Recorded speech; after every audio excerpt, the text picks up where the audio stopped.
Thank you so much. Good evening, everyone. My name is Allee Richards, and it is a great honour of mine tonight to be here to launch Rachel Morton's debut novel, The Sun Was Electric Light.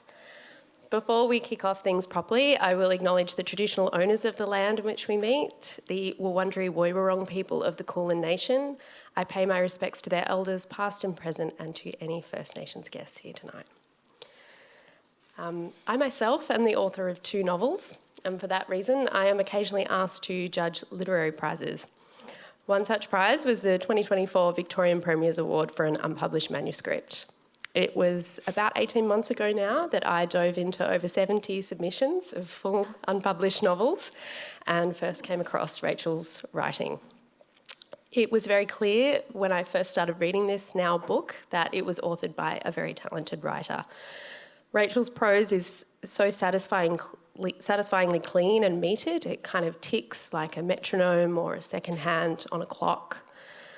The story told is of an Australian woman named Ruth who is living in New York but dissatisfied with her life, decides to return to a lake town in Guatemala where she had been happy a decade earlier.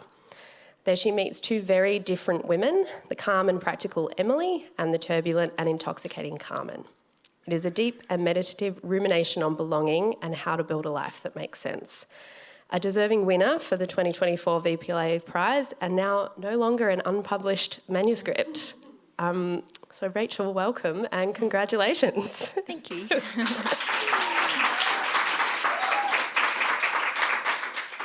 So it was a real gift as an interviewer and moderator to have read this book once before and quite a while ago, because I had the unique experience of what I remembered and then what I returned to on the recent reading. So a couple of weeks ago when I reread the book, I remembered your very beautiful prose and the cadence of it and how lovely that was.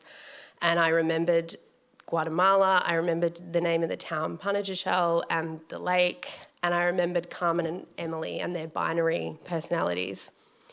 When I read it recently, all I could think about was Ruth. And it really struck me that she's an incredibly elusive narrator. We know that she grew up in Victoria, we meet her in New York, she goes to Guatemala, she's been there once before, and that's about all we know. There's a vague reference to a falling out with friends and family that she doesn't speak to a lot. We don't really know what she does, and we never really find that out. And it struck me as a very bold choice for a debut writer to do something where we know there's no past, there's no future, there's only right now. And I'm dying to know, is she as elusive to you as she is to the reader? So let me think about that. You know, she's sort of not elusive. I don't know that much more about her than you do, but I think to write it, I sort of became her. Like, that was the only way that I could figure out how to write fiction, was to kind of just become her and then journal as her. I think, for so long I'd been writing, like, I was kind of really devoted to writing as a practice, and I would use my own life. And I would kind of journal, but it was much more about, using my own life as a starting point, and then the writing would kind of do the rest. And I just did that for decades and you would know this as a writer, where most of the time you're grinding it out, but then every now and then it kind of opens up and something comes out that you didn't even know was inside you. So that was why I was writing. And then for some reason, some part of me said, okay, it's time to write a novel, and I didn't want to. And the part of me was like, no, it's time to write a novel. And I didn't know how. Like, I hadn't even written short stories. I mean, I'd written some poems. And at around the same time, I had just started reading Proust, and I read the introduction, and whoever wrote the introduction said, everyone thinks that Proust is autobiography disguised as fiction, but actually it's fiction disguised as autobiography. And as soon as I heard that, I thought, I know how to write autobiography. So I don't know, it's hard to explain, but it really unlocked it. It was basically like, I can just do what I've been doing like writing about life, but I have been writing about it from my perspective. And then I thought, okay, well, I'll just become this character, because I did have Ruth in my mind, but all I knew about her was she was just standing in front of this house, like I didn't know anything about her. And I thought, if I just become her and write from her point of view, I wonder what would happen. And so then I started doing that. Like every time I sat down to write, instead of writing about my own boring life, I sort of tried to become Ruth. And, you know, and so it was very physical. It was like, what am I seeing as Ruth? What is she thinking? And it was really all about staying with her, you know, and especially her mind, like as her mind moves, and then things are happening externally, but then there's a lot happening internally. So I don't know, like I don't really know much about her, but I kind of became her. But it was almost like I only got what this character wanted me to have. It wasn't like I could say, okay, Ruth, now you're going to go do this. Like that really wasn't how it worked. Yeah. Yeah. That's so interesting. When you were just talking then, you sounded like an actor talking about getting into character. And and I've always been fascinated by actors and also by spies. Yeah. Because they do that. You know, they live as the... And they say, you know, and actors always say you can't be acting, you actually have to be the character and then just react as the character would react. And I've always been really inspired by that. So I definitely was thinking about that too. Yeah. Yeah. And so you mentioned that introduction to Proust, which gave you this idea. And I'm wondering, did you ever look to any other literary examples to either model your work off or to try and make your work distinct from? Because I've been thinking about this for weeks, and I cannot really, there was nothing else jumping out of me of other novels where you learn almost nothing about the narrator. Yeah, I mean, so you're asking like why I... Well, did you know, was there another novel that you read once that did that you liked, or was it, or did you go, I'm going to seek out now novels that do this to see how they did it, or was it all just completely subliminal? It was quite unconscious, because I don't think I have the skills to kind of look down, you know, like where you're sort of outside the novel and you're looking down and writing about the story. Like I just couldn't do that, which is why I just never ever thought I would write a novel. And it's also why that concept of fiction disguised as autobiography was really my only way in. So then I think once I started that process, then there was nothing conscious at all. The only conscious thing was, is it alive? And, you know, I could feel it, and often it wasn't, and so I'd chuck that out and try again, and, you know, and just following that feeling of, is it alive? And then the other thing I had to do was at some point let go of control. So there was a book I thought I wanted to write, and then this is quite different. And so things would happen that I really didn't want to happen. And I sort of thought, I've just got to go with it now. And there was a certain moment when I realised, okay, this is not therapy for me anymore. You know, it's not like just for me to feel good. It's like the story is actually using me. That's a little bit how it felt. But I was glad that I did have the kind of presence of mind to let that happen, because then when that did happen, it felt even more alive, and there was, you know, much more energy, and and it was just that process, just almost like composting, like, you know, you write a bit and then it's maybe a bit alive but not quite, so write another bit, and just kind of going through that process, even all the way up to editing, where then it was like, okay, being really ruthless about cutting out any scenes that didn't have just maximum energy in them. And so following that process, that's the result, but I didn't really choose for it to be like that, if that makes sense. I love composting as a metaphor for I love composting in general too, but as a metaphor for creativity, because I think you know, when you compost and you intentionally plant something, but then something self-sows from the compost, and I think that happens all the time, and you're like, I meant to write about this, and then you're like, oh, look at that, I actually wrote about this other thing that was stewing in the background of your mind somewhere that came out through this like natural force. Definitely. And then also that sense that nothing is wasted, like everything that you do, it might not end up in the finished novel, but it contributed, you know. So again, kind of that concept of writing as a practice ties into that, where it's like any time spent writing is is never wasted. No, yeah. Yeah. I want to talk more about that heat in that centre, but I have one more sort of thought on Ruth before we move on. Because we're in her head, we know that she's not a horrible person. She doesn't have horrible thoughts about other people. She has very kind thoughts about other people, and she's very nice and reasonable. But on this reread of it, I couldn't stop thinking. I was like, she doesn't tell anyone anything about herself. She doesn't call them back. When she does speak to Emily on the phone, she doesn't tell her about Carmen or Dwayne. I was like, this woman is not actually being very nice. But I know that she's not an awful narrator. And I'm interested to know, like, what do you think Ruth would come across as if the novel had been narrated by Emily? Yeah. I think Emily's novel would have been very straightforward. Yeah. She probably would have made an outline. Yeah.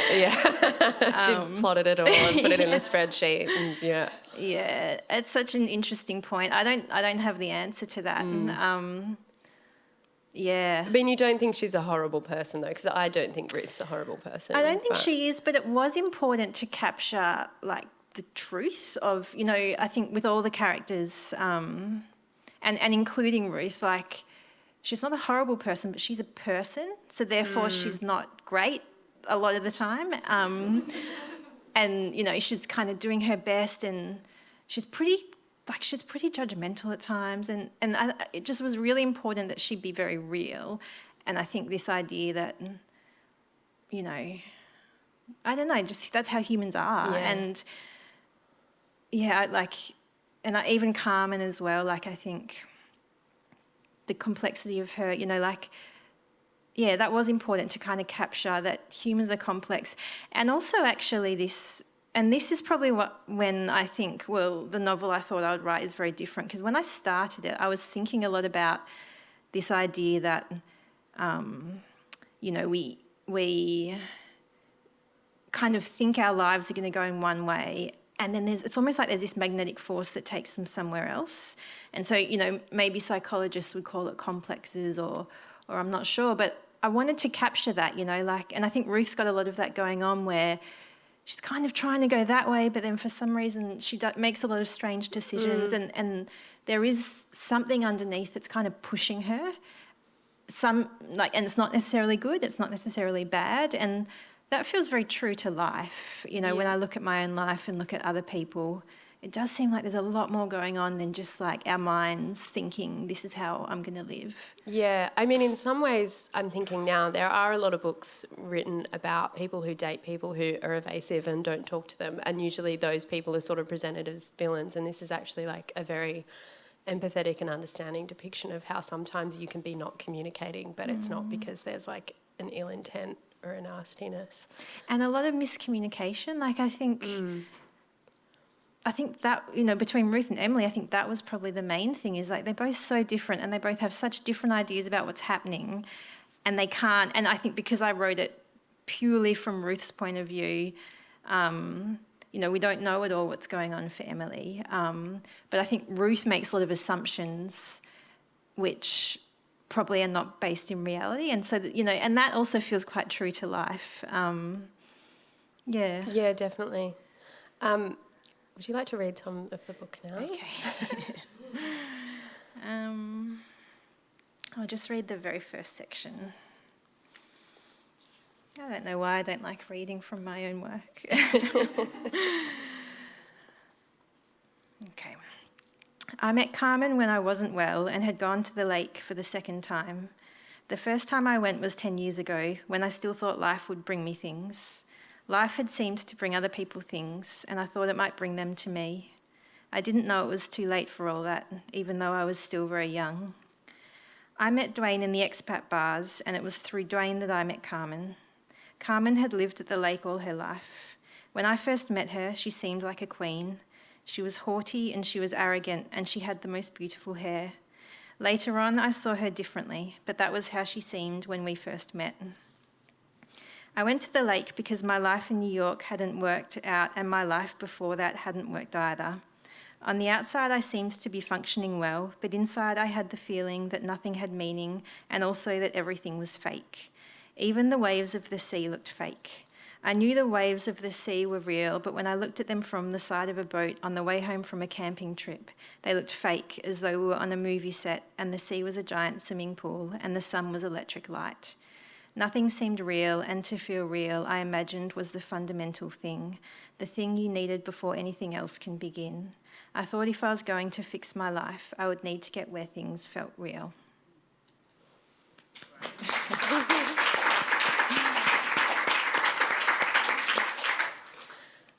So you've already mentioned a few times about following like what Ruth was telling you to do, or where you felt the heat was in the book, as opposed to following what you think you should do.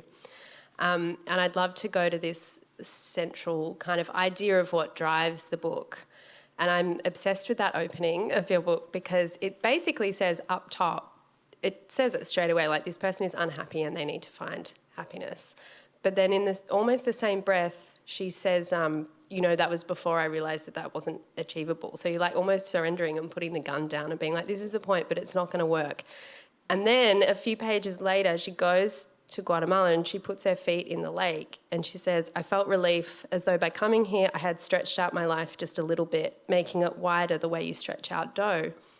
And I'm like, well, you've achieved it now, even though that's temporary. It's not like a long-term solution, but I was like, you're at peace now, stay in the water. Yeah. And it's almost like you said, this is the point of the book, but it can't be achieved, but I achieved it. And then at that point, we still have the whole book to go. I just to me, it's just such an intriguing opening for a book. But I really see the drive of this book is Ruth's finding of peace. There's other stuff going on and there is a romance, but it's not a will they, won't they. It's not a love triangle. There's other kind of tensions for her in the town, but I see it as like her needing to find this inner peace. And I'm wondering, did you have a sense of what you wanted the reader to be turning the page for, or what you were still writing for?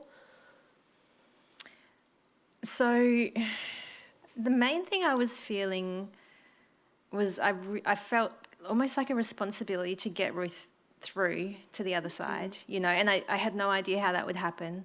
But, I knew how she was at the beginning, and I knew that she really needed to find something, and I knew that I couldn't stop until she had found the thing. But I also knew I didn't want it to be an easy solution or a neat solution, because again, that idea of truthfulness, like life is so much more slippery than that. Nothing comes along and fixes things. There are nice things, but there's not one thing that could have happened to her that would have fixed what she was feeling. And so I knew it was going to be like more a process than an event that would get her to the end.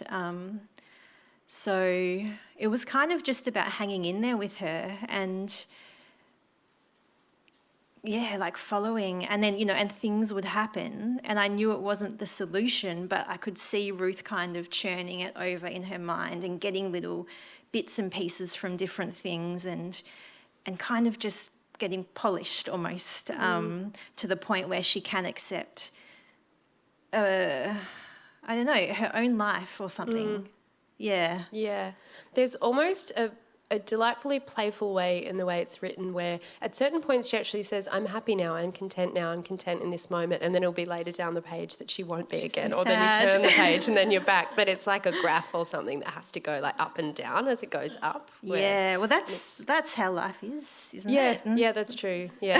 And it's interesting, obviously we won't sort of talk about any spoilers in case there are people here who haven't read the book, but it's interesting that in order for her to become well, there's also some great sadnesses and losses that happen that in one way you would think would make it harder, but I don't know. That's not really a question. That's just me thinking out loud. And I don't have the answer if that was a question. I don't. I'm not sure. Yeah. I started this whole talk talking about the narrator of the book, Ruth, which is a pretty bog standard way to start a discussion of a novel. But when I was preparing my questions, I actually tossed up whether I should begin talking about Ruth or whether I should talk about setting, because the setting is so much a part of, it's so central to this book, and it is also it's very related to what we've just been talking about healing and finding finding peace. So it's set in Guatemala. Can you tell us why you set the book there? So I lived in Guatemala for 2 years in my 20s, but I lived in Guatemala City, and had a very different life to the life that Ruth has in the book. But I did go to the lake, and it just kind of left an imprint on me. I just found it really kind of just so powerful as a place, just for so many different reasons. That there's the landscape where you've got this really, really, really deep lake, and it's surrounded by volcanoes, and all around the edge of the lake you've got a lot of little villages, and each village is quite different, and some of the villages even speak different languages and have different traditions, and it was just so kind of powerful. I'd never been to a place that was as dense as that, in a sense. And I think, I'm not Ruth, but I can relate to her a little bit. And I know why she went back there, because I found, I was there in my 20s, and, it's a time when you're kind of looking around, looking in the world to see what's out there. And what I found there was just, I don't know, it kind of stuck with me. And so I never went back, and I never thought I would write about anything set there. But then when, this part of me said, okay, time to write a novel, at that same time, I did get this image of this woman, and it was at the lake, and I knew she was at the lake. And that was very, I was very happy I was very happy to go with that, because by that point, I think the lake had become more an internal place than an external place.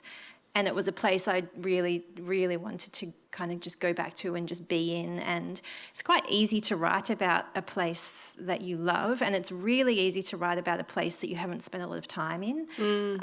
You've got that kind of, I don't know what it is, but it was sort of a pleasure to be able to go back there and spend that time there when I was writing. And so did you write this from your memories of Shell, as opposed to going back to journals or anything like that? Oh, yeah, no, just images. Because I think, there were so many images that stayed. Even now I can see them, it's the colours, and even little things like birds in cages, and it was just, there were so many images, so it was very easy. I wrote about maybe 2% of the images that I remember in the book. It's just loaded. And I don't know how much of that is the place and how much of that is what I've invented in my own kind of internal lake since then, but it was, yeah. Do you know if it's going to be published in Guatemala? It would be interesting to hear. Yeah. How any locals who read it. Yeah. And so Ruth meets two of the characters that she meets there are Carmen and Dwayne, who are American citizens, but they've never lived in the US. They have American parents, but they've lived in Guatemala their whole lives. And there's a really fantastically interesting scene when Ruth asks them if they feel guilty because they were able to buy property there with their sort of American money. But they're like, but we're not American, we're local. And you can kind of see how you wouldn't feel American if you'd never lived in the US, but you also aren't quite a local in a way. But I find it quite interesting. There's a few moments when Ruth's spending time with Carmen and Dwayne that she does get that sense of belonging and a sense of contentment that is always coming away still at that point. But was it intentional for you, for Ruth, to find her sense of belonging with people who maybe didn't quite have their own belonging as well?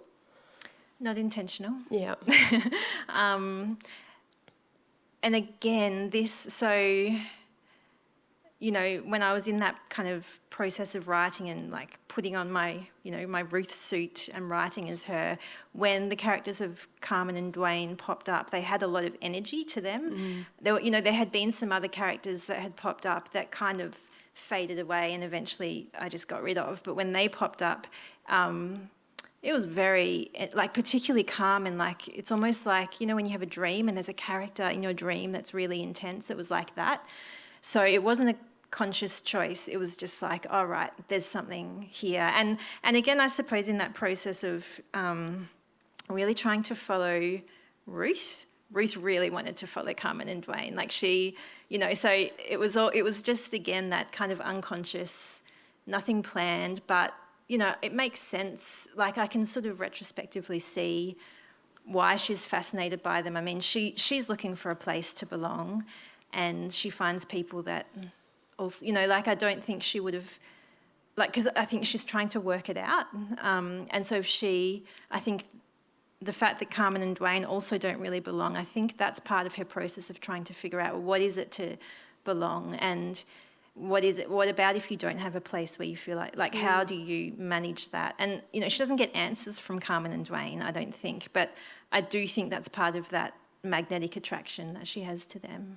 There's one observation that she makes about Dwayne where she says how he's quite evasive and he changes the subject whenever she asks him about himself, but she says if she asked him about Guatemala or the lake, he pushed his hair back behind his ears and he became earnest and talked a lot. And I sort of thought, well, so do you. Like, yeah, you haven't told me anything about yourself or anything you do, but you've told me a lot of detail about this place that you're in. And I thought that was interesting. Yeah, and I loved when that scene came out because I can still see him doing that, and he's so not about himself. Like he loves the lake, but if he loves the lake, but if he stops to think about it, the way, maybe the way Ruth does a little bit too much. Like I think she gets a little bit bogged down in her thoughts, but Dwayne kind of just, he just loves the lake and he just lives there, and it's quite simple. And I really love that, like that kind of innocence to him. Is it Dwayne or is it Carmen who says the thing about the lake, about how it sucks you in and it never leaves you? I think that's Carmen. That's Carmen, because she's quite rude about almost everything. Yeah. So, and so Carmen's relationship with the lake, I think, is a lot like. I think Dwayne's relationship with the lake is quite simple. He just loves it and he doesn't think about it too much, and he just wants to help everyone. And whereas Carmen, I think she's quite unhappy and wants to get out, but doesn't want to get out, and she's a bit more tormented in that way. Yeah. Yeah. And so just a moment ago you were talking about belonging, and that was really something I ruminated on so much reading this book, and I kept wondering, do you find a sense of belonging from the place you live, or do you find a sense of belonging from the people that you are with?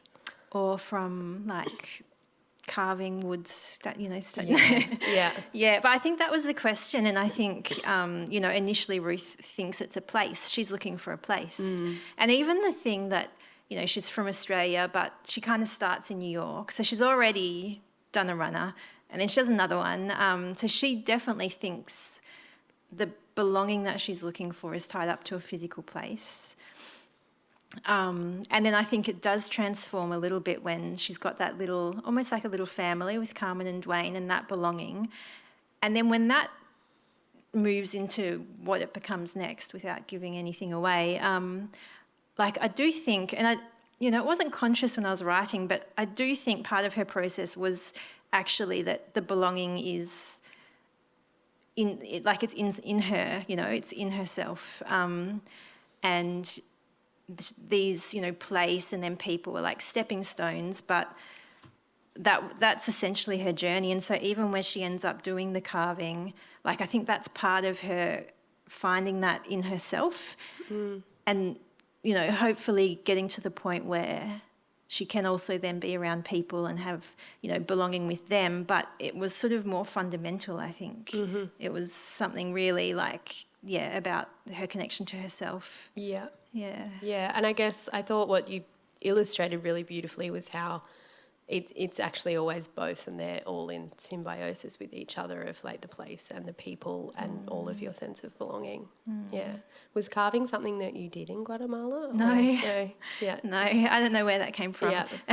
I mean, it's so similar to writing, though, in a sense, right? Though, that you're sculpting something. It's very similar. And and I think as I was kind of writing and moving through this journey, Ruth had to find something, because each thing, it was sort of there's something there, but it's not getting her there. And because I did have that feeling that I had to get her out the other side, she really had to have a practice, I think. And so I don't even remember when she started carving, but that happened, and then I followed that, and and it's funny because nothing really happens. It's not like she becomes a famous carver and then lives, it's very subtle, but it was important that she had something like quite physical to kind of get her into her life, to get her into the present moment, to stop thinking about these big, existential questions of, where do I belong, and just to be in the moment. I think, I don't know how else she would have got through. Yeah, there's a really wonderful moment where she says something about like there's no future and there's no past and there's just now, and you feel like you're getting there with her. I'm interested to talk to you about process because you keep sort of talking about images, and you mentioned before that you just had like an image of Ruth and you saw her. So can you tell us about how it came about? So it was sort of this image that kept popping up, like I'd be washing the dishes and then suddenly I'd see, so it was like a concrete house and a woman standing in front of the house, and I knew the house was at the lake in Guatemala, and I knew the woman lived there, but she was a foreigner, and that was all. And it was a little bit like, like you can take a photo on an iPad and set it so it's a photo, but it moves just a little bit. Yeah. It was like that. So she was just moving slightly, but nothing was happening. And then I didn't know what to do with that. And I searched, like, how do you write a novel? And and then there were things like... What did it tell you? It was like, make an outline. I was like, that's not going to happen. And then I found a video with Tim Winton, and someone said to him, how do you start a novel? And he said, well, it starts with an image. And I thought, I've got an image. And he says, I just go into it. Yeah. And so I thought, okay, well, I'll do that. So then when I sat down to write, I would just pull up the image. Initially, it was just that image of that woman outside the concrete house. But then as things started to happen, I would just pull up like whatever she'd been doing last, and I would just pull it up, and then I'd start writing, and then on a good day, things would start to happen, and it was my job just to kind of stay with it and not boss them around or not get in the way or not get distracted, and just stay with what was happening. And it was amazing, like things just unfolded. Yeah. And so how did you find then going through an editorial process where it is more someone else is coming in from the outside and telling you to cut something or to... Yeah, I mean, it was helpful to be told, like in between the unpublished manuscript and, it was helpful to be told the direction to take, because I didn't know, like I didn't really feel like I had like technical knowledge really. And so because it was all intuitive, I just churned out all of this material, and then I didn't know what to do with it. So it was really helpful to be told, there's something in here, but, reduce the length, because then it's like, okay, well, that's the direction I go. And then to cut, to reduce the length, actually it was also quite an intuitive process where then I just, maybe 6 months had gone by, and I pulled up the manuscript and I just started reading, and I would watch my body as I was reading, and there were some parts where I was like right with them, right there. And then there were other scenes where I noticed my body would kind of be like, it's fine, that bit's fine, Yep. And so that part would get cut, and I just did that for the whole manuscript without really thinking about anything technical like structure or anything at that point. But then when I did that, and I was pretty ruthless, like I really had to be engaged in order to keep a scene in. And then when I did that and read back the story, I noticed it was like the story was shaping itself.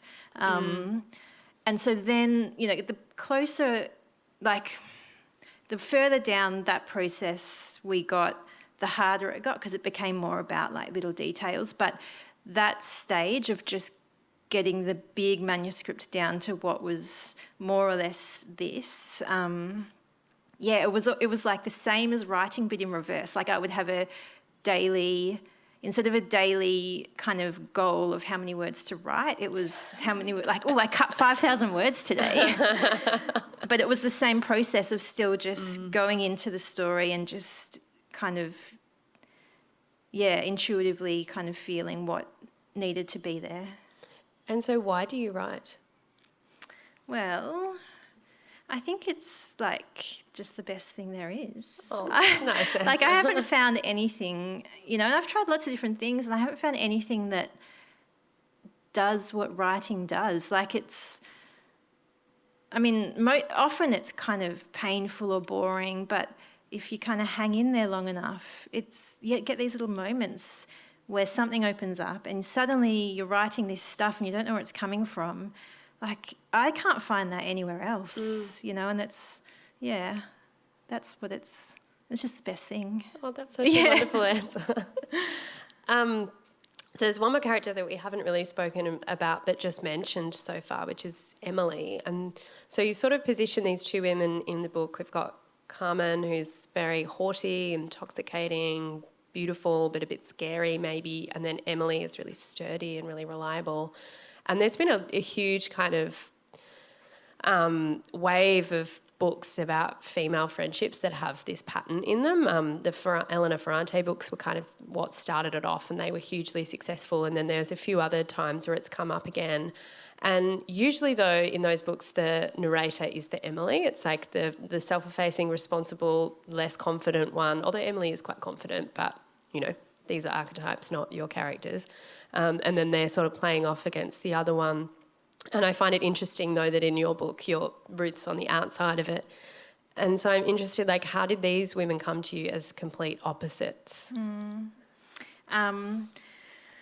So they just popped up. But I remember, like, when Emily popped up, I tried to ignore her because I didn't want her in my story. Like Ruth does. Yeah. And she's not calling her back. Yeah. So again, like none of that was conscious. I mean, when I look back on it, I think, I'm quite interested in like dreams and Jung and psychology, and I love to think about novels like kind of the way Jung thinks about the psyche, and so, or dreams even. So there's the setting, which is a kind of a psychic place, and then all the characters are different parts of yourself. And when I think about the book in that way, it really makes sense to me. It's like, okay, so Ruth is kind of the closest to me. Carmen is kind of like what Jung would call my shadow side. And then I think the role of Emily is she kind of feels like the world, like a lot of her responses to Ruth are sort of like what the world says, like be serious about your life, just all of her kind of quite practical ideas. Like that's what the world says. And so, like I don't really know what to say except that like that's how I think about it retrospectively. When I was writing it, it was just, kind of following it. Do you think that Ruth is trying to look at these two women and wonder whether one path is going to lead her to her inner sense of peace? Yeah. I think she's trying to figure it out. Like, there's I really love like a lot of the Chinese imagist poets, and one that I love is Wang Wei, and he's got a line in a poem that says, he's like quite an old man when he wrote this poem, and he says, he's like sitting up in the mountains, but he had lived in the city, and he says, I've found no good way to live. And I always found that quite like, wow, he was so old and he still hasn't found a good way to live. But like I imagine like Ruth, I imagine her saying that when she's old, like, because she really is looking for a way to live. Definitely. Everything she does is about that. Going to Guatemala is about that. All of her relationships, she's looking at them thinking, like, is that the way to be in the world? And it's almost the only thing she cares about, I would say. Yeah.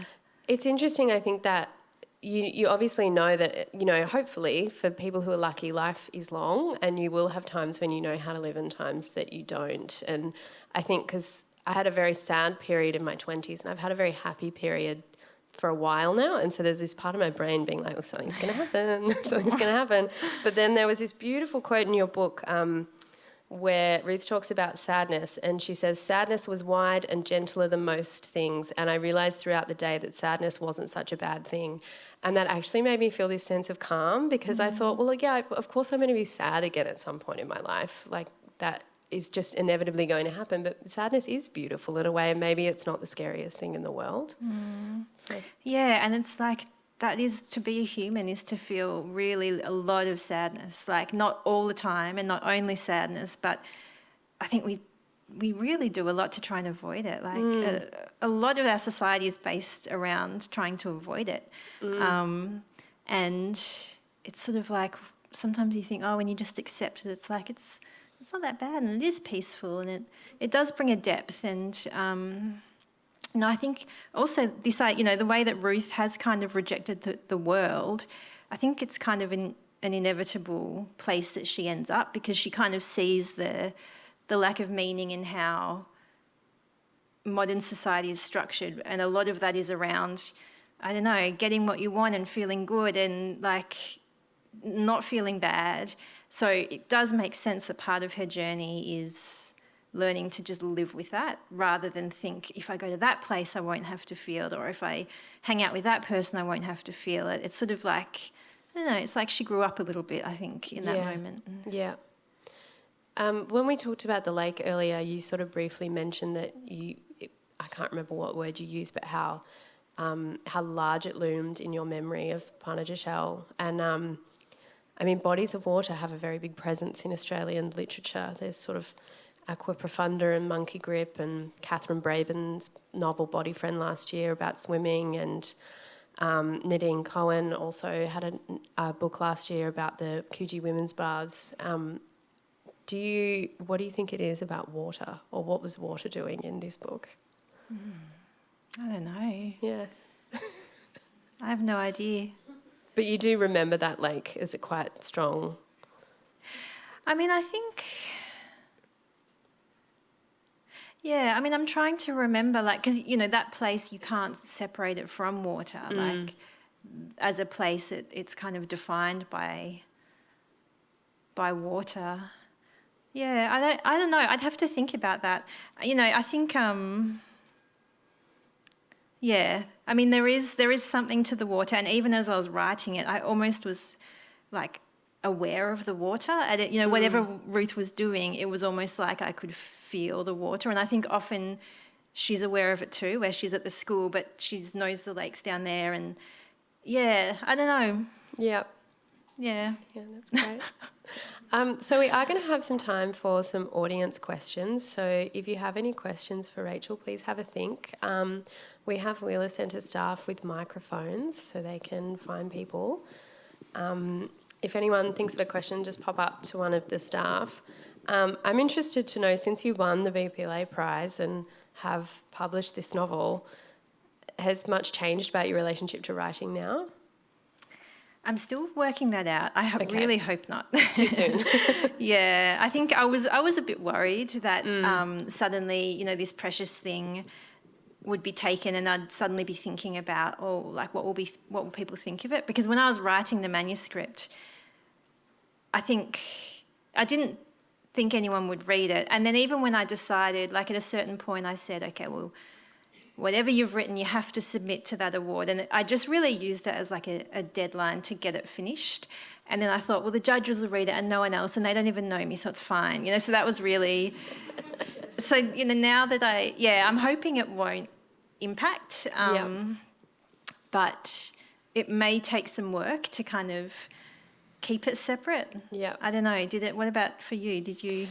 It can be quite hard because writing, as you said, it's this beautiful thing and you feel this sense of peace and it's really meditative and really calm. And unfortunately, once you package it and sell it, there's a lot of measured things that come in, like how many copies did you sell and how many awards did you get? And those things are all measured, but the actual joy of an individual reading a book and the joy that you have writing is not a measured thing. So you do have to learn to just separate it, and it is a task to not let that ruin your relationship with creativity. And on good days, I don't care about it. And then it's usually when something bad happens at work, then I'll be like, I'll go on Goodreads now.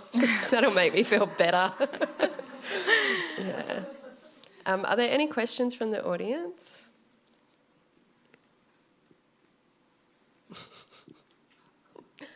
Great. Thank you. Rachel, I'm so interested. Hi, I'm so Mark. excited to be here. It's so exciting. I can't wait to read this book. When you're talking about getting into the mindset of Ruth and becoming Ruth, how does that actually, how do you manifest that? Because, you know, you're Rachel Morton. How do you become Ruth every day when you sit down to write? Is there some sort of thing that you go through?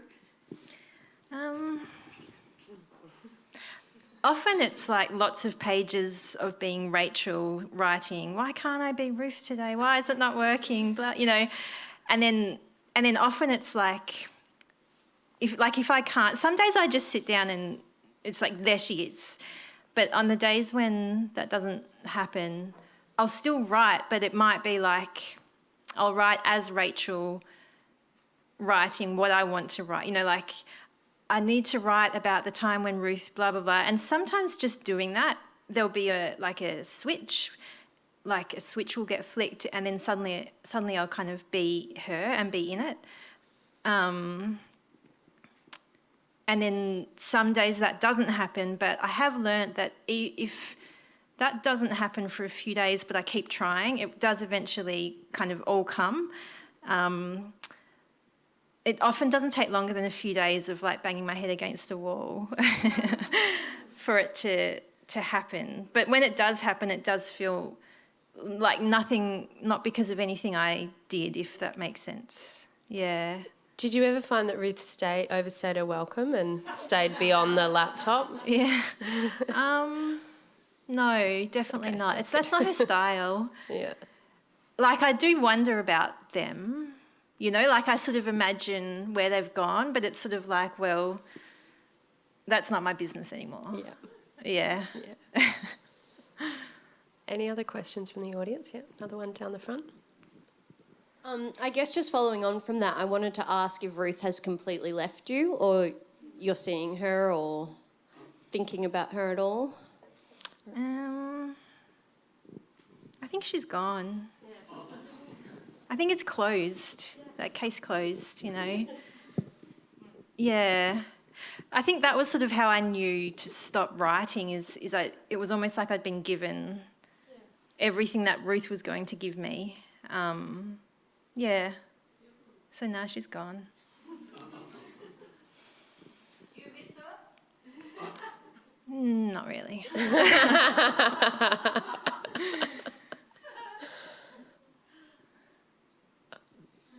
You mentioned the process of working with an editor, but I'm interested about the next stage once your book is published and you need to work with publicists or a media department. So what's your relationship like with publicity or the media or reviews, and how have you found that post-publication process for you? Well, it hasn't been very long, so I'm still kind of figuring that out. I mean, what's that? Oh, yeah, I put the books, like in the cupboard, you mean? Yeah, I put them in. So when my books arrived, I put them in the cupboard. I didn't even open the bag. I knew what was in the bag and I put them in the cupboard and couldn't even look. I couldn't even look because I did a flick and I was like, oh my gosh, that's just my notebooks on a printed page. So I'm sort of I feel quite shy about the whole thing. Talking about it has been hard because it was so kind of not conscious that then when I have to give coherent answers, I often find I don't have coherent answers. And yeah, so I don't know.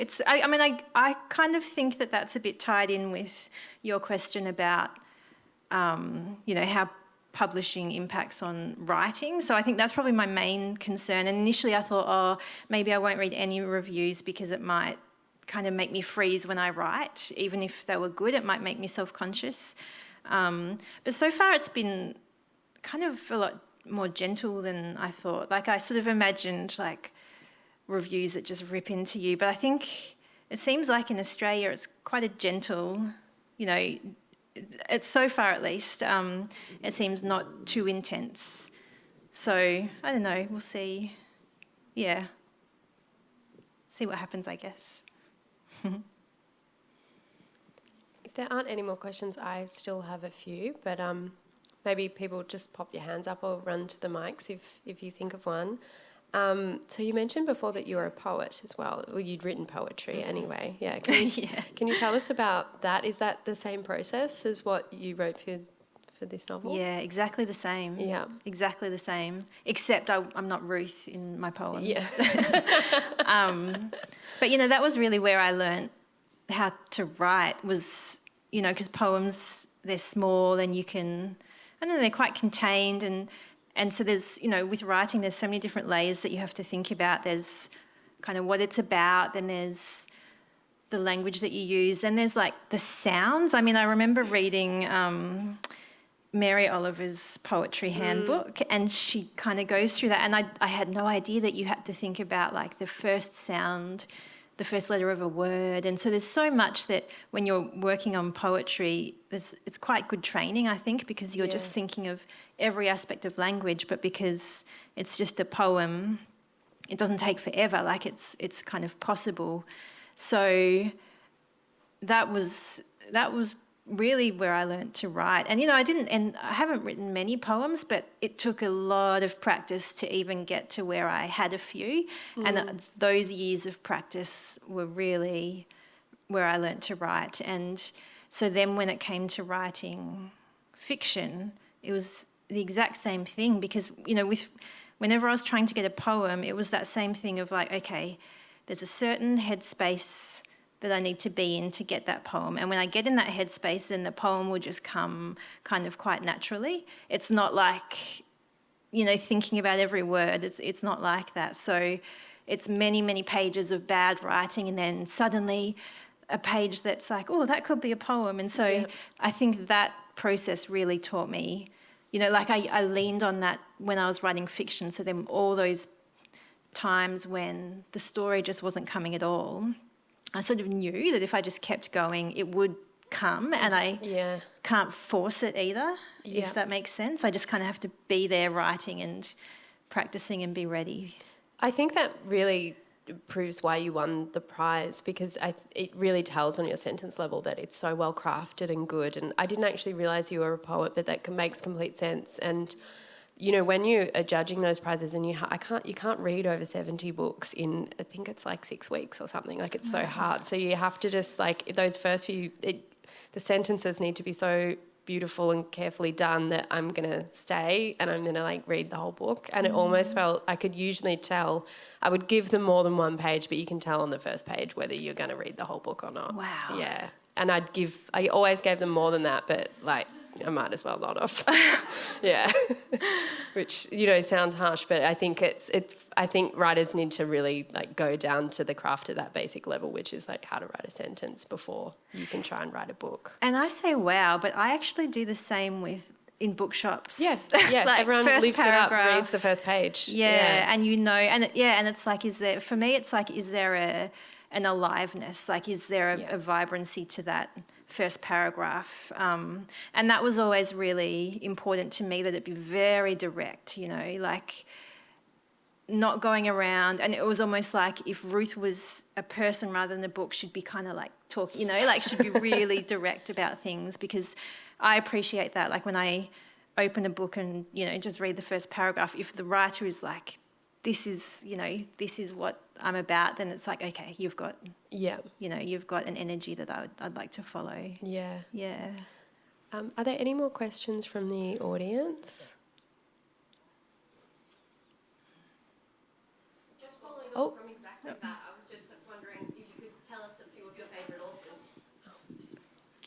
Just following on from what you were just saying, I wondered if you could name a few of your favourite authors, if you can think of them. Yeah, I mean, I'm a bit traditional, and I read, like I sort of find the book I love and then I just read it for a decade.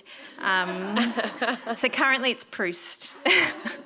And it's been Proust for the last maybe 4 years, and I'm only up to his 4th.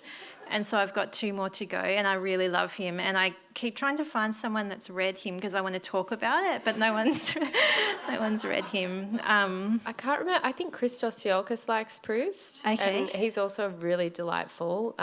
man, so it's really lovely to talk about. And I think Wayne Macaulay likes Proust as well. Your publisher, Aviva, might be able to confirm that. Yeah. I think we had another question up the back. I just wondered if you found it useful to read your work out loud to yourself as you're working.